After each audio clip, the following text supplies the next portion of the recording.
Empecemos a grabar. ¿Escuchan bien? Sí, doctor. Sí, doctor. Ya, Sí, doctor. muchas gracias. Entonces vamos a ver dos temas interesantes que son, uno, el diagnóstico del líquido cefalorraquídeo y el otro de las hormonas tiroideas. Vamos a poner esto acá.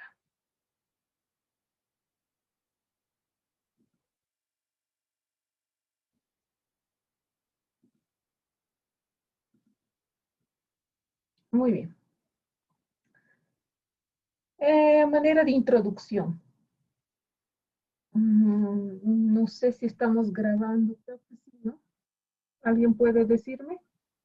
Está grabando, doctora. Ya. Muchas gracias.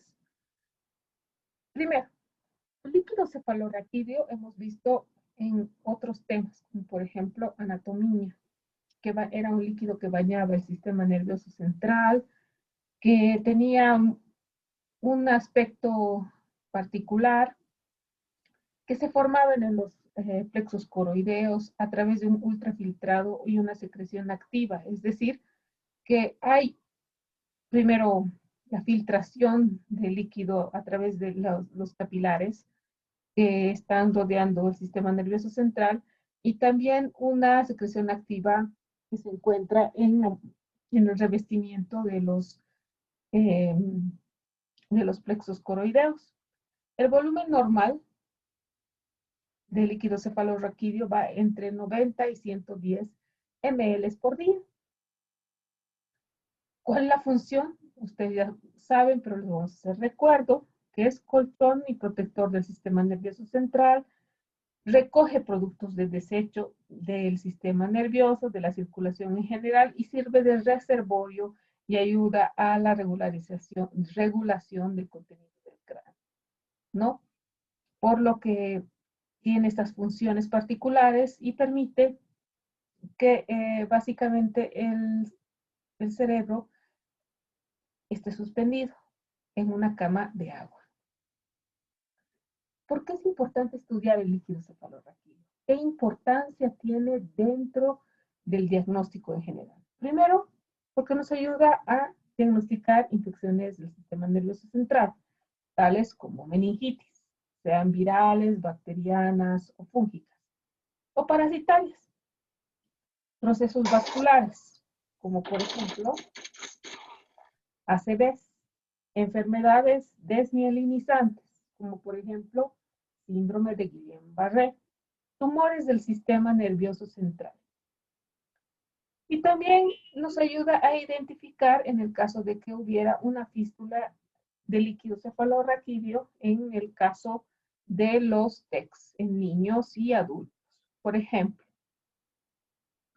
cuando existe una lesión y ha habido pérdida de líquido cefalorraquídeo por el oído y por la nariz, podemos saber si se trata de líquido cefalorraquídeo o otro tipo de fluido. Bueno, ¿cómo se obtiene normalmente el líquido cefalorraquídeo para el estudio? Se requiere una técnica especial y también mucha práctica para realizar esta extracción que requiere una preparación especial, requiere que el paciente se encuentre en posición de cúbito dorsal, con hiperextensión, y se obtiene esto a través de esa técnica. Es muy difícil de realizar, pero como médicos generales, algún momento van a tener que hacerlo. No es el propósito tampoco de esta materia indicarles cuál es la técnica, pero sí es propósito de la materia indicarles qué van a obtener. Bueno, primero, el líquido cefalorraquídeo tiene una presión que es menor a 200 milímetros de mercurio. Esta es la presión normal existente en el líquido cefalorraquídeo de una persona adulta.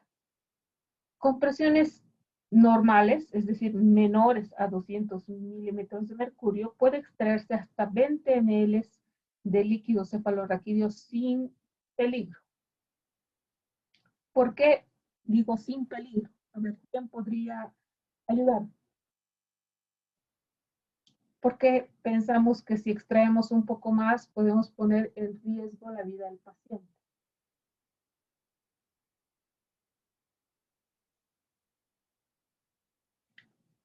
Porque es simple.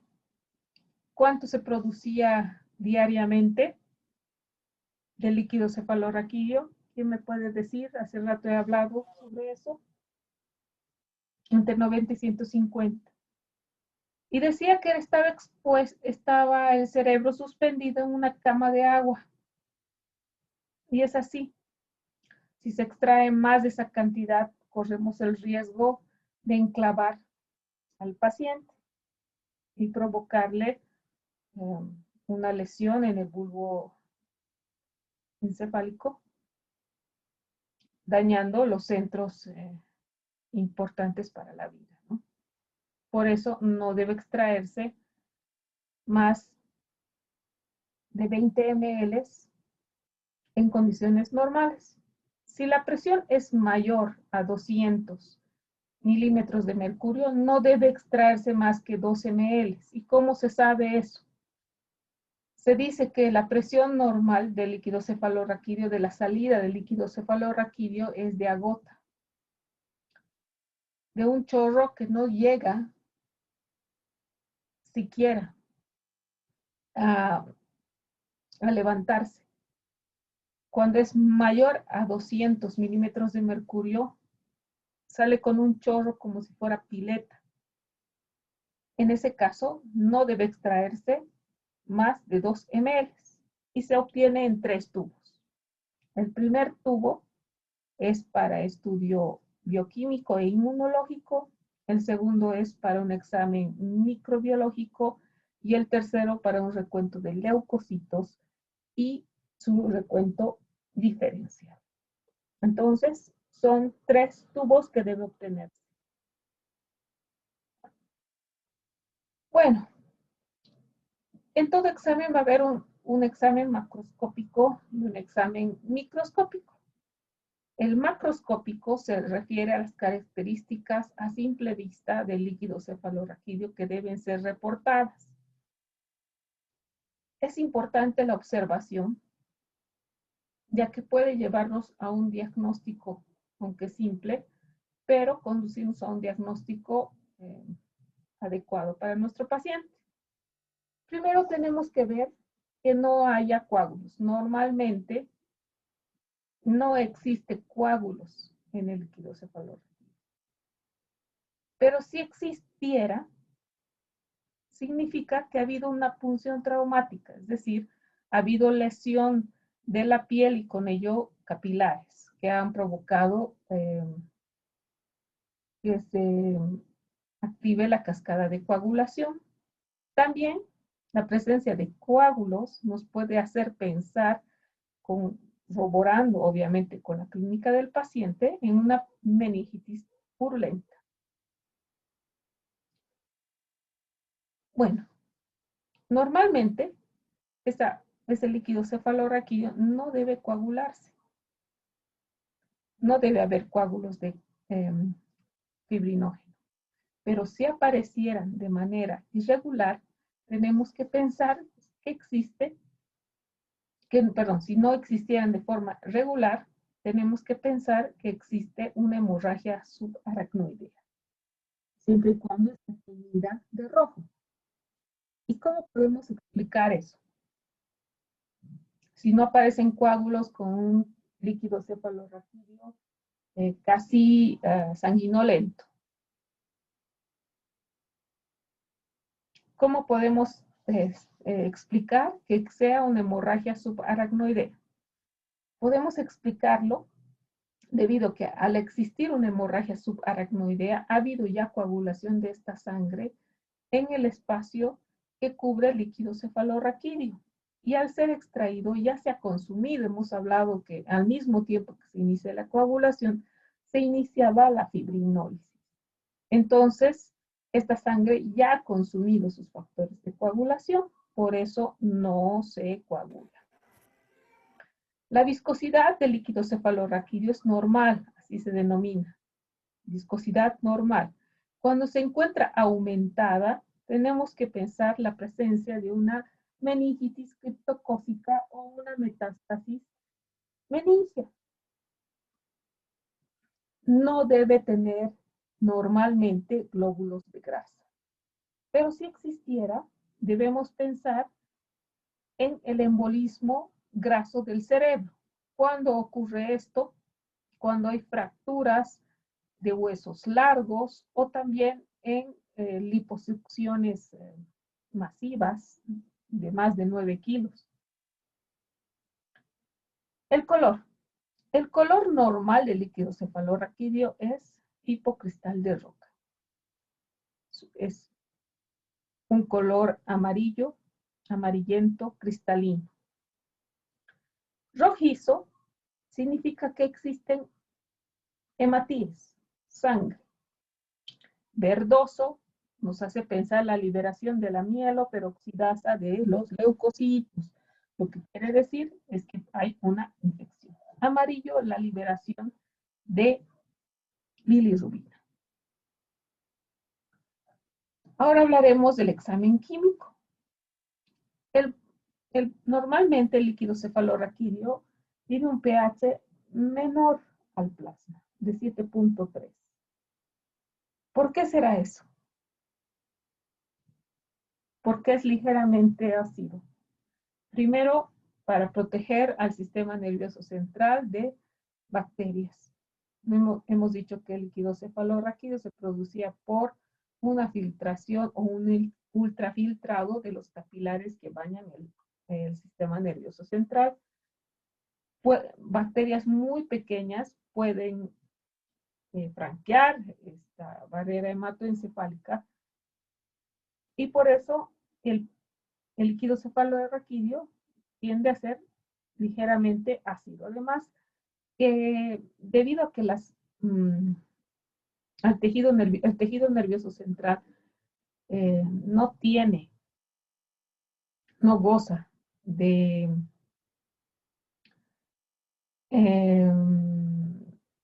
material de reserva para producir energía de forma anaerobia, eso genera que su pH siempre sea más ácido. Cualquier cambio existente en el pH es producto del cambio en el pH también sanguíneo. Así que siempre que vean pH alcalino, también debe ser alcalino en el sistema nervioso central. Si ven más ácido de lo que deben, es porque también existe acidosis en la sangre. Esta acidosis primaria que ya he mencionado puede exacerbarse, puede ser mayor cuando hay una meningitis purulenta, cuando hay hemorragias subaracnoideas y cirugía cerebral. Bueno, ahora hablaremos del examen microscópico del líquido cefalorraquídeo, donde nos van a reportar células, proteínas, glucosa, cloruro y lactato, que básicamente nos va a ayudar a dirigir nuestro diagnóstico.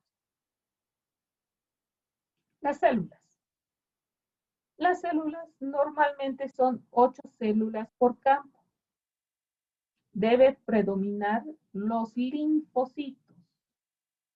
Debe realizarse un recuento total de las células y un estudio morfológico.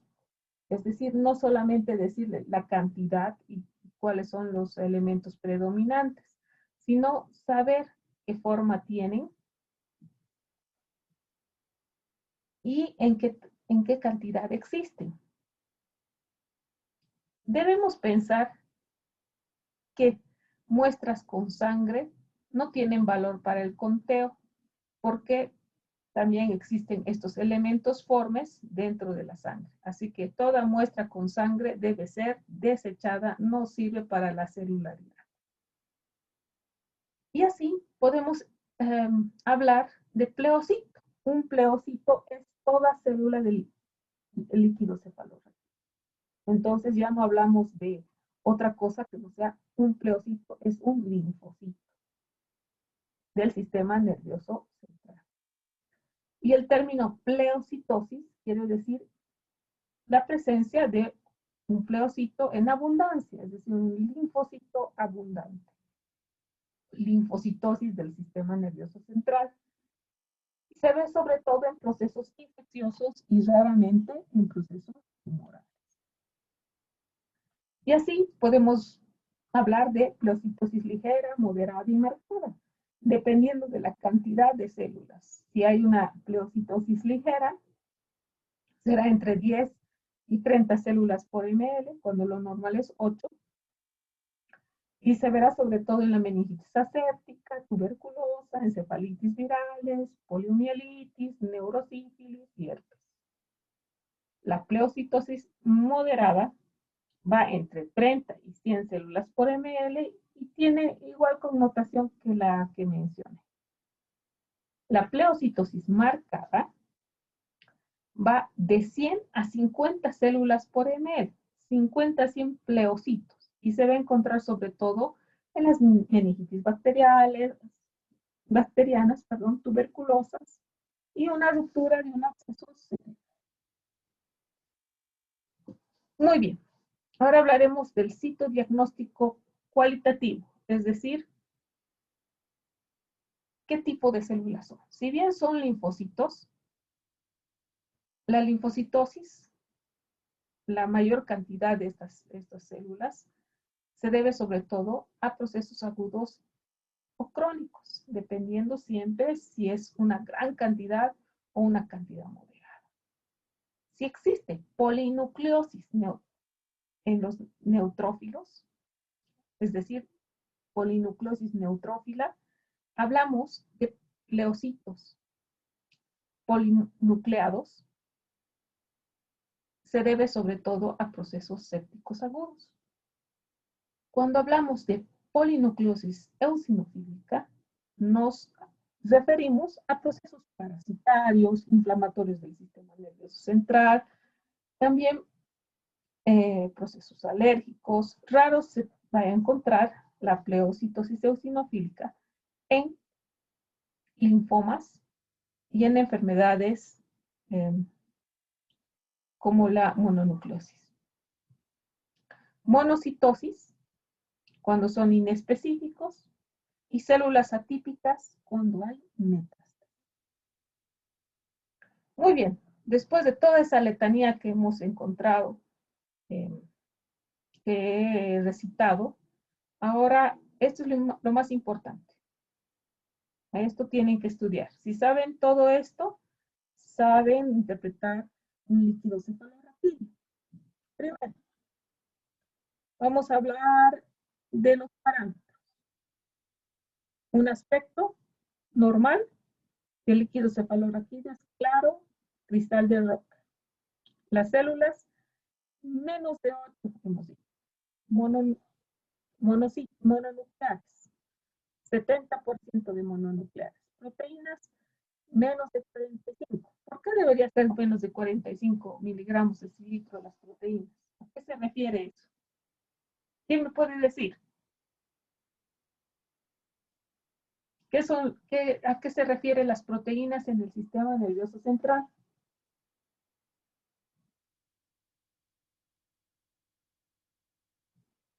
Ideas.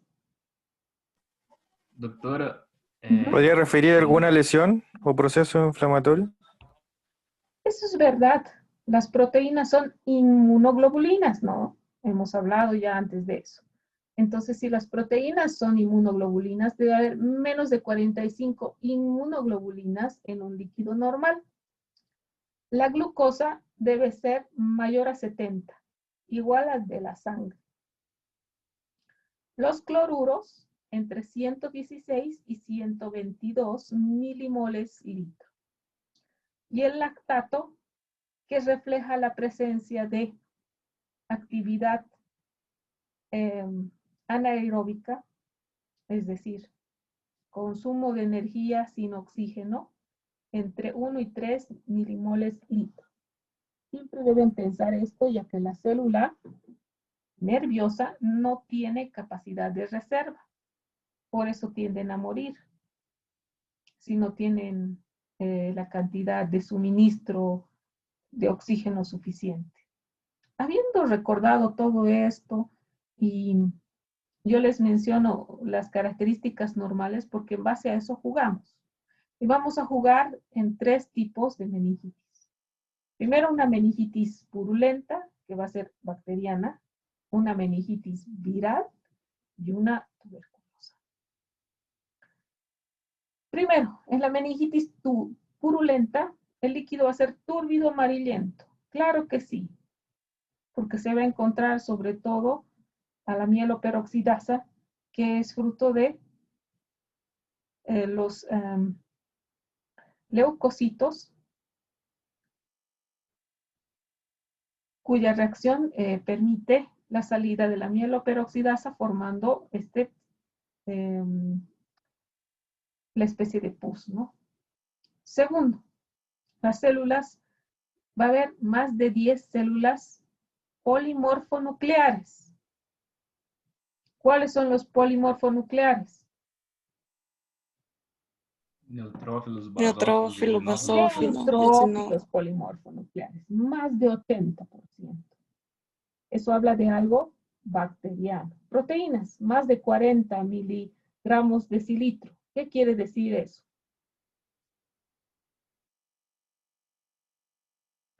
muchas Más de, inmunoglobulinas, doctora. correcto, más de 45 miligramos de inmunoglobulinas. Lo que quiere decir es que está habiendo una infección. Ahora, glucosa, menos de 70 miligramos decilitro. ¿Por qué la glucosa está baja? Porque las bacterias comen azúcar. Sí, necesitan azúcar para vivir.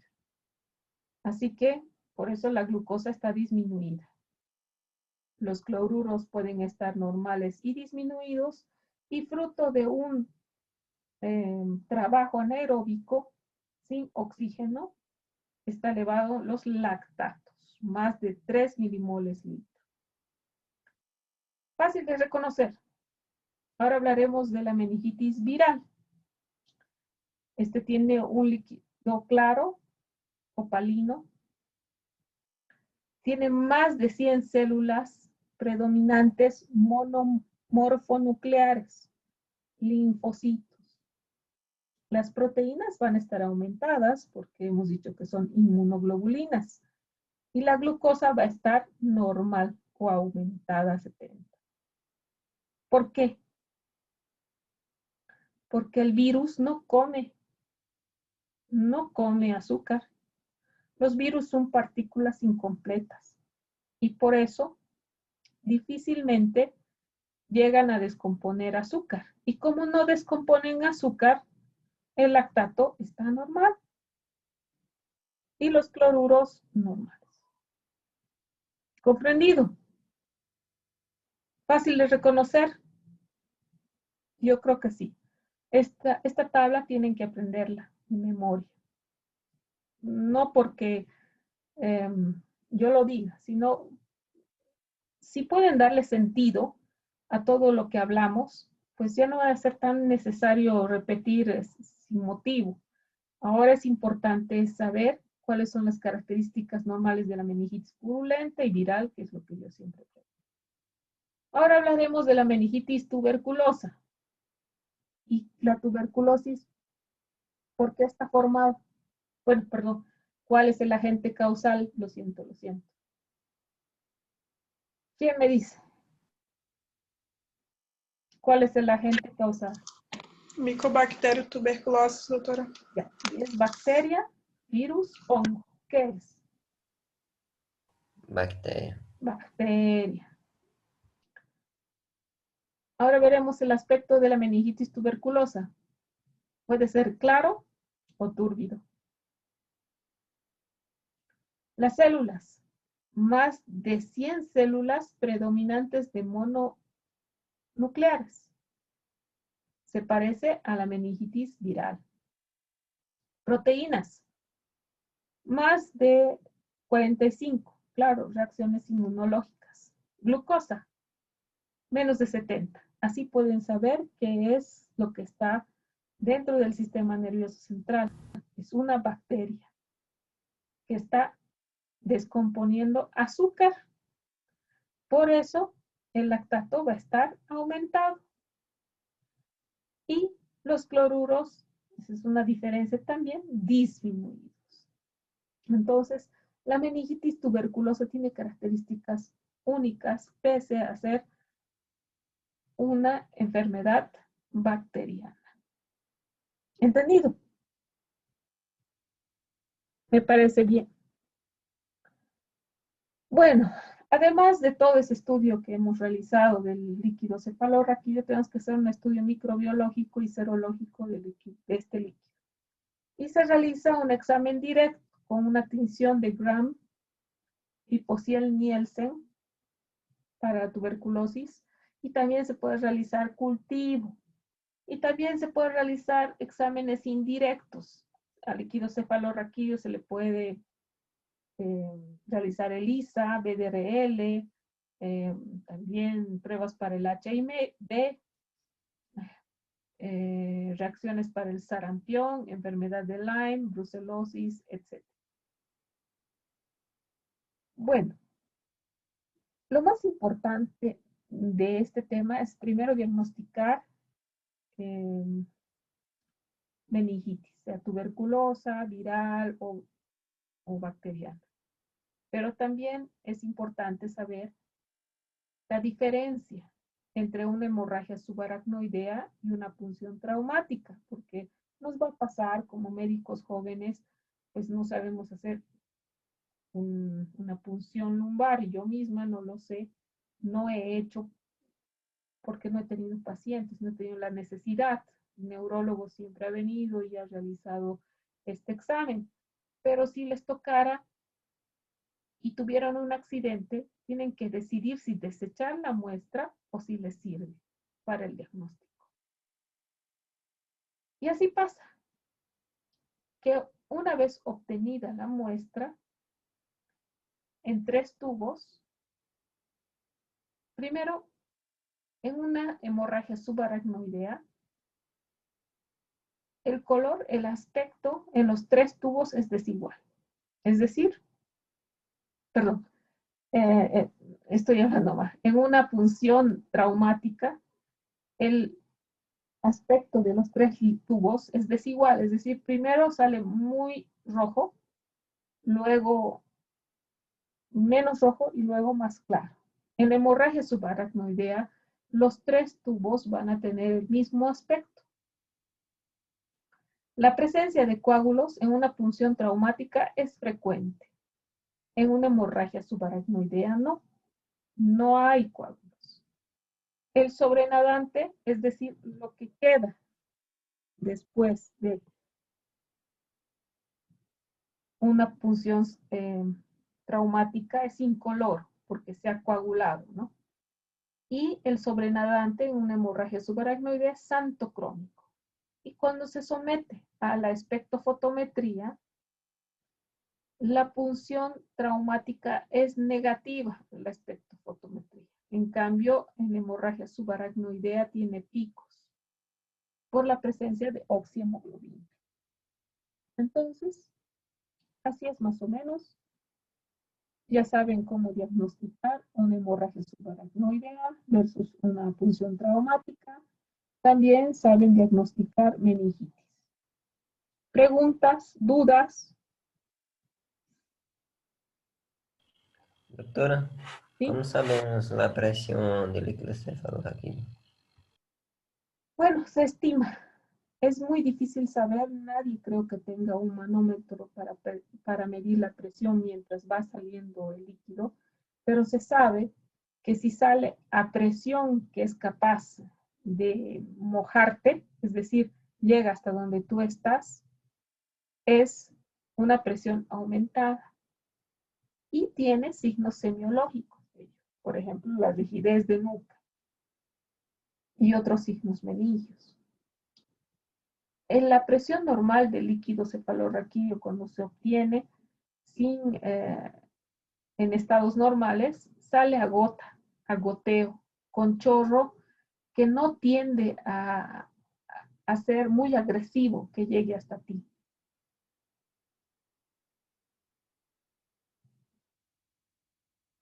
¿Alguna otra pregunta? Doctora,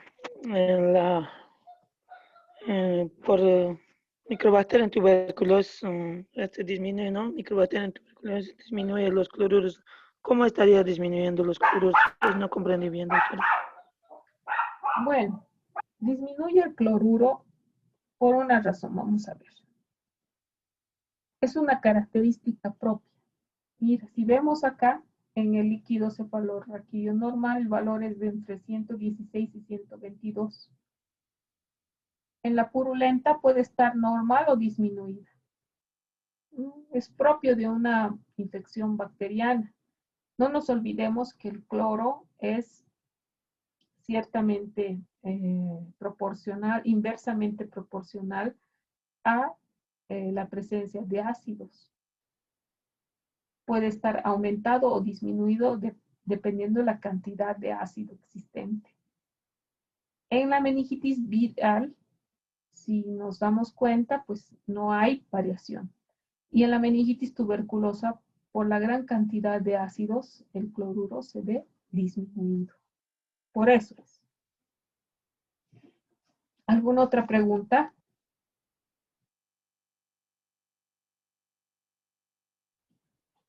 Bueno, entonces yo voy a preguntar en el examen. Bueno, jóvenes, yo creo que se va a acabar ahorita el tiempo. No sé si quisieran volver a entrar o los dejamos para la próxima semana, pero yo creo que en 5 minutos podemos ver esto de la función tiroidea. Y si nos regresamos, ¿no? La función tiroidea. Es importante saber cómo funciona la tiroides para poder diagnosticar un hipertiroidismo o un hipotiroidismo. Pero en general, ¿qué son las hormonas tiroideas? Las hormonas tiroideas son importantes para mantener la temperatura y energía del paciente. En general, permiten un buen funcionamiento cerebral, cardíaco, muscular y otros. Y está inmersa en todo. Lastimosamente, las hormonas tiroideas se ven en casi todas las funciones del sistema en general. Desde pulmonar, cardíaco, gástrico, cerebral, muscular y en todo, cerebral. Siempre está metida la hormona tiroidea. Actualmente se sabe que muchos pacientes que tienen enfermedades autoinmunes, pues tienen alteraciones también en la hormona tiroidea, por lo que primero hacen una función tiroidea para descartar cualquier anomalía. Bueno, hablaremos de unas consideraciones generales. La principal hormona secretada por la glándula tiroidea es la tiroxina, la T4, porque contiene 4 átomos de yodo. Esta T4 se convierte en triiodotironina o T3, y esto ocurre principalmente en los lugares donde realizan sus acciones, es decir, hígado, cerebro. La cantidad de T4 producida es regulada por una hormona, que es la TSH, es decir, la tiroestimulante. Y más o menos, si podemos recordar este esquema, podemos ver cómo funciona, cómo es que se regula el sistema de tiroxina, triiodotironina. Ya han visto esto antes en fisiología, pero para hacerles recuerdo, hablaremos que en el hipotálamo se secreta tiroestimulante. Esta tiroestimulante en la pituitaria secreta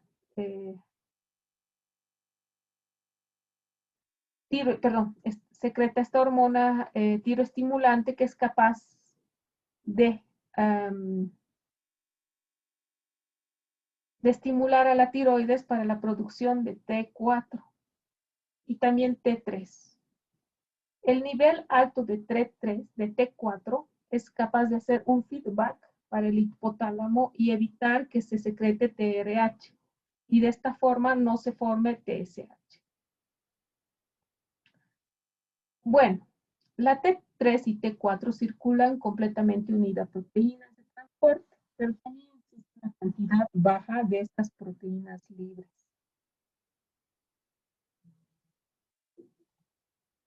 Las pruebas para el diagnóstico de las alteraciones tiroideas es la TSH, la T4, T3 y T4 libre.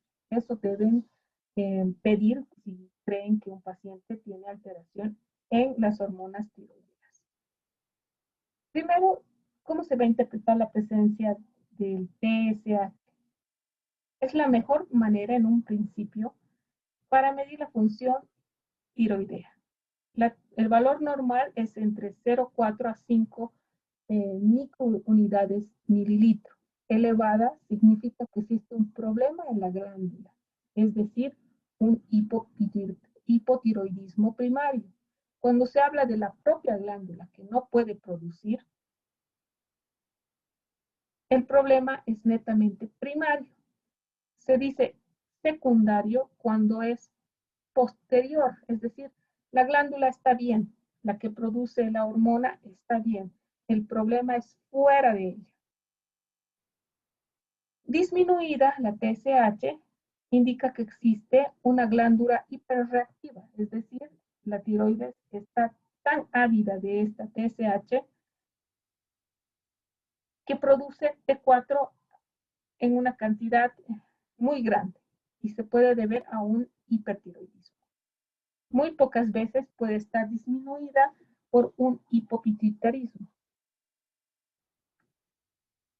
Hemos visto ya esta secuencia que nos va a ayudar a entender por qué podría estar aumentada la TSH con una glándula que no es sensible. La T4, bueno, hemos dicho que existen unidas a proteínas y también libres. Con proteínas, la T4 no puede ejercer funciones. Es decir, estas proteínas impiden el ingreso a la célula y deben romperse para volverse T3. Pero cuando está libre, ingresa a las células y puede realizar funciones. Las pruebas para las hormonas son esta T4, es la T4 total, T4 libre y el índice de T4. El valor normal del T4 libre es de 0,7 a 1,8 nanogramos de decilitro. Y el valor normal del T4 total es entre 4,5 y 12 microunidades de decilitro. Si queremos saber cuál es la cantidad de la T4 funcionante, debemos pedir la libre de proteínas. La triiodotironina es obtenida a través de la ruptura de una molécula de yodo del T4. Es útil para el diagnóstico solamente